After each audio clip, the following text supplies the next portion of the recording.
अस्सलाम वालेकुम, this is doctor Rabia Riaz. I am physiotherapist और आज मैं आपको बताऊंगी कि how to diagnose knee pain. कि आप लोगों को कोई पेशेंट्स जो हैं उनको नहीं पता होता कि उनको नी पेन हो रही है, तो उसका अगर उसको इस एरिया में पेन हो रही है या इस एरिया में पेन हो रही है तो वो कौन सी पेन है, आप कैसे अंदाज़ा लगा सकते हैं कि पेशेंट को पेन है। तो आपको 5 पॉइंट्स के थ्रू मैं आपको बताऊंगी कि आपको किस कौन कौन सी प्रॉब्लम है, किस किस प्रॉब्लम की वजह से आपको पेन आ रही है। सो स्टे ट्यून, आपने मेरी पूरी वीडियो को एंड तक जरूर देखी। So let's start. कि आपकी ये वाली जो सामने वाली साइड होती है इसको हम कहते हैं इंटीरियर साइड। ये जो आपकी अंदर वाली साइड होती है इसको हम कहते हैं मीडियल साइड। ये जो आपकी ये बाहर वाली साइड होती है इसको हम कहते हैं लेटरल साइड। और यह जो आपकी नीचे वाली साइड होती है इसको हम कहते हैं पोस्टीरियर साइड। बात कर लेते हैं मीडियल साइड की, कि मीडियल साइड पे पेशेंट को पेन होती है। ये वाली साइड पे, अंदर वाली साइड पे पेशेंट को पेन होती है तो वो आपको जो एमआरआई है, आपका जो एक्सरे है, उसमें वो आपको वो यही बताएंगे कि आपकी जो है वो स्पेस कम हो गई है। ठीक है, स्पेस क्या, आप जो नी ओस्ट आप जब स्पेस कम हो गई है वो एक्सरे में आपको सिर्फ यही बताएंगे। वो ये आपको नहीं बताएंगे कोई लिगामेंट की इंजरी है या मेनिस्कल की इंजरी की, कुछ भी वो नहीं आपको बताएंगे। वो बस आपको ये बता देंगे कि आप स्पेस रिड्यूस हो गई है। तो क्या होगा कि जब स्पेस रिड्यूस हो रही है तो ओस्टियोआर्थराइटिस है। तो ओस्टियोआर्थराइटिस में क्या होता है कि ये ज़्यादातर ओल्ड एज में होता है। इसमें जो आपका कुशन होता है वो जो है वो उसकी स्पेस रिड्यूस हो जाती है, तो उसकी पेन मोस्टली मीडियल साइड पे ही आती है पेशेंट को। तो ये उसकी पेन मीडियल साइड पे आती है और मोस्टली जॉइंट लाइन में भी आती है। ठीक है, अब जब मैं आपको बताऊंगी कि लेटरल साइड पे जो पेन आती है वो उसकी क्या वजह है। तो लेटरल साइड पे जो पेन आ रही होती है या तो एलसीएल लिगामेंट की वजह से आ रही होती है, या तो लेटरल मेनिस्कस की वजह से आ रही होती है, या तो हमारा जो आईटी बैंड होता है, जो आईटी बैंड होता है वो टाइट हो जाता है बहुत ज़्यादा, तो उसकी वजह से भी आपको पेन आती है। क्या बनता है, अब जो पेशेंट को मीडियल साइड पे दोबारा आ जाते हैं कि मीडियल साइड पे पेशेंट के एमसीएल मीडियल कोलेटरल लिगामेंट पे पेन आ रही होती है, और क्या उसे कहते हैं मीडियल मेनिस्कस पे पेन आ रही होती है। तो इसमें क्या होता है, इसके पीछे जो है ना कोई हिस्ट्री होती है कि पेशेंट की कोई ना कोई इंजरी हुई होती है जिसकी वजह से पेशेंट को जो है ना वो पेन आती है। तो मीडियल साइड पे जो पहले हमने कहा था वो पेन आई है वो नी ओस्टियोआर्थराइटिस की वजह से आती है, उसमें वो एज रिलेटेड है। तो इसमें क्या है कि कोई इंजरी हुई हो या कोई हिस्ट्री होती है पीछे की जिसमें मीडियल मेनिस्कस की पेन हो या एमसीएल की पेन।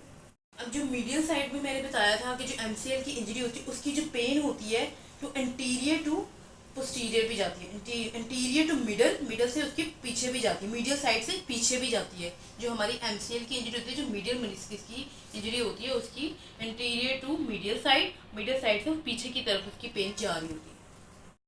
अब जो फ्रंट साइड पे जो पेन होती है वो एंटीरियर साइड पे होती है। उस पर क्या होता है कि अब जो एंटीरियर क्रूशिएट लिगामेंट जो है वो इसकी इंस्टेबिलिटी की वजह से होती है। इसमें क्या होता है कि पेशेंट की जो नी है वो बकलिंग स्टार्ट हो जाती है। पेशेंट की अक्सर इस इंजरी में क्या होता है कि इसमें पेशेंट की जो है वो नी मिस होना स्टार्ट हो जाती है, नी मिस होना स्टार्ट हो जाती है। तो इसमें हम जो है वो एंटीरियर ड्रॉ टेस्ट करते हैं। तो इस टेस्ट के लिए मैं एक नेक्स्ट वीडियो बनाऊँगी। अब जो पोस्टीरियर साइड की जो पेन होती है पेशेंट की, जो यहाँ पे पेन आती है पोस्टीरियर साइड पे, उसमें क्या होता है कि पेशेंट की बिगेस्ट सिस्ट जो है ना वो स्टार्ट हो जाता है। उसमें कि पेशेंट की जो ये वाली साइड होती है इस साइड पे पेशेंट की जो है ना बहुत फैटी साइड हो जाती है, फैटी जो है ना फैट्स डिवेल्प होना स्टार्ट हो जाता है, जिसकी वजह से पेशेंट को जो है ना पोस्टीरियर साइड पे जो पेन आती है उसके लिए पोस्टीरियर ड्रॉ टेस्ट होता है। और पीसीएल्स की इंजरी की वजह से ये आपकी आती है। और इस अब ये जो अब आपका जो ये वाला हिस्सा, इसमें क्या होता है कि ये patellar femoral syndrome, patellar femoral syndrome में क्या होता है कि आपका ये जो यहाँ पे उन दोनों कंडाइल्स पे पेन आती है। इसमें कि ये यंग में होता है, जैसे 18 to 35 या 40 ईयर्स के जो लोग होते हैं ये उनमें होता है। तो ये यंग पेशेंट्स में होता है। और पेशेंट कंप्लेन क्या करते हैं कि इसमें उनका जो घुटना है वो निकल रहा है। तो इसमें पेशेंट ये पटेलर फेमरल सिंड्रोम में ये बात करते हैं। और जो इंटीरियर क्रूशिएट लिगामेंट है उसमें पेशेंट जो है वो बिल्कुल भी खड़ा ही नहीं हो पाता। पेशेंट की जो नी जो है वो इतनी इंस्टेबिलिटी हो जाती है, तो जब वो वजन डालता है तो उसको इतनी पेन कोज होती है कि वो कहता है। ये तो 5 पॉइंट्स जो जिसके थ्रू आप जो है ये अंदाज़ा लगा सकते हैं कि आपको कौन सी पेन है। पटेलर फेमरल सिंड्रोम, एसीएल की इंजरी, पीसीएल, और फिर मैंने बात की लेटरल मेनिस्कस की, मीडियल की, और फिर मैंने बात की हमारे जो नी ऑस्टियोआर्थराइटिस की। इस सारे पॉइंट्स के थ्रू आप अंदाज़ा लगा सकते हैं। जो कमेंट्स में कुछ लोग ऐसे पूछते हैं, कुछ लोगों को नहीं पता चलता कि हमारी कौन सी पेन आ रही है, तो हम एक्सरेज एमआरआई में हमें प्रॉपर क्लियर नहीं होता। तो हमारे जो सिम्टम्स हैं वो हमारी एमआरआई की, जब मैंने बताया कि जो मीडियल साइड पे पेन आ रही है जिसमें हमारी नी जो है वो, ये 5 पॉइंट थे जिनके थ्रू आप डायग्नोज बना सकते हैं अपना कि आपको कौन कौन सी पेन है। Patellar femoral syndrome, knee osteoarthritis, medial meniscus और एमसीएल की इंजरी, एसीएल की इंजरी, ग्रेटर मेनिस्कस, और जो हमारा पोस्टीरियर है। पोस्टीरियर में मैंने एक और बात बतानी थी कि पोस्टीरियर जो बेकर सिस्ट की वजह से पेन आ रही होती है, जिसमें हम पोस्टीरियर ड्रॉ टेस्ट करते हैं, उसमें हमारे हैमस्ट्रिंग जो है वो बहुत ज़्यादा टाइट हो जाता है। तो हैमस्ट्रिंग कभी टाइट होने की वजह से भी आपको पोस्टीरियर साइड पे जो है वो पेन आ रही होती है। ठीक है, तो थैंक यू सो मच।